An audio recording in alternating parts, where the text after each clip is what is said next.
So we'll be investigating another probability distribution. This is the Poisson, and that's French, and I'm pronouncing it very butchery, but Poisson probability distribution. So again, as always, pause often, do these problems with me in Google spreadsheets or in Excel. So when we talk about a Poisson process, we're talking about the number of successes within time or space. So here are some examples: the number of cars that cross between a certain time, the number of customers in a drive-through, or the number of defects in a certain number of yards of roll of fabric. So we're looking at something a little bit different than the binomial and a little bit different than the just the discrete probability distribution. When we use Google spreadsheets or Excel, we use this function name, and remember when you type it in you have to use an equal sign. And same idea here with the less than, just be really aware of when we don't use the actual value of x. And mu, remember, represents our population mean. So these are how you actually calculate the mean and the variance. So if you take a look here, the expected value is the mean, the variance is also the mean, but the standard deviation is the square root of the mean. So craft breweries that make beer in small batches are really popular. So it has been estimated that 1.5 craft breweries open every day. Assume this number represents an average that remains constant over time. What is the probability that no more than 10 craft breweries open every week? So before we actually get started in this, we have a difference here. We have 1.5 every day, and our questions actually have to do with every week. So how would we get this to go to every week? Well, how many days are in a week? We would multiply this by 7. So here we would say that, okay, 10.5 open every week, which is our mean. Our mu is 10.5 then for every week. And that would change maybe if we wanted to find out for every month. So now that we have our mu, we can go ahead and figure this out. So what is the probability that there will be no more than? No more than is less than or equal to 10. So we've got everything we need here. We're going to type it in.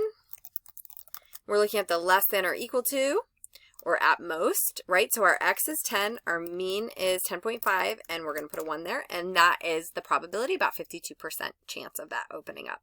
What is the probability that exactly 10? Now that's more restrictive, less than or equal to 10, 0, 1, 2, 3, 4, 5, 6, 7, 8, 9, 10, but exactly 10, it's probably going to be a smaller probability distribution, or excuse me, a probability, smaller probability. So we've got our x is 10, 10.5, and remember 0 for exact, and yeah, it's about 12% chance. Let's do one more example together. So Anne believes that the typical Starbucks customer averages 18 visits in a 30-day month. How many visits should Anne expect in a 5-day period from a typical Starbucks? So again here, they give us the mean for 18 visits, averaging 18 visits in a month.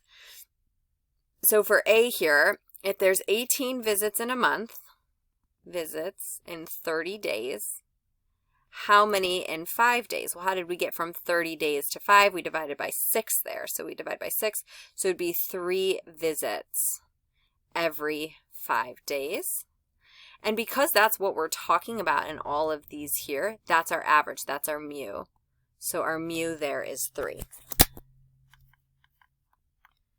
So what is the probability that a customer, so let's kind of go through here, B, C, D. What is the probability that a customer visits the chain 5 times, so x equals 5, in a 5-day period? So exactly 5 times. So 5, our mu is 3, and exactly about 10% chance there. The probability that they visit no more than, so less than or equal to, 2 times. No more than, less than or equal to, so that's going to be 2 times. Our average is 3, and so about 42%. Now here, what is the probability that the customer visits the chain at least 3 times? So x is greater than or equal to 3.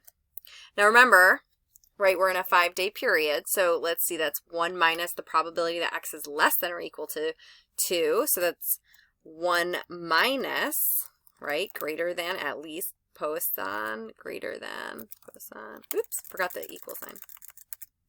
Nothing will happen.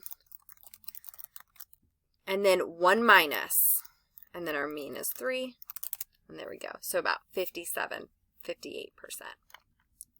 So go ahead and give these problems a try and press play when you're ready to see the solution.